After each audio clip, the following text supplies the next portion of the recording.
Hey, I'm Mateo with WTI, and for the last few weeks, I have been using this COLORROOM 11-inch Android tablet, and it's been a pleasant surprise. I mostly use it for my home office, and the processor handles everyday tasks smoothly, whether I'm browsing, streaming, or running multiple apps. I really like that it comes with a stylus pen, and the screen responds very well to the touch of the pen. Make it enjoyable to take notes or to even do drawings. The screen resolution and the speakers are very good.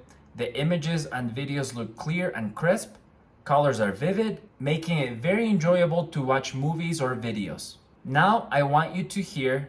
This is how the audio and the video of the tablet look, just so you have an idea of what to expect when you're in a video conference. So this tablet is great for video meetings at home or on the go. Something I absolutely love is that this tablet came with all the accessories that I needed for work, like this stylus pen, a very sturdy case that serves to hold the tablet up to, a Bluetooth mouse and keyboard as well. This was super convenient, so I didn't have to buy anything else. I think this tablet offers excellent value, especially if you need an affordable device for entertainment, work, or for traveling. And that is my point of view.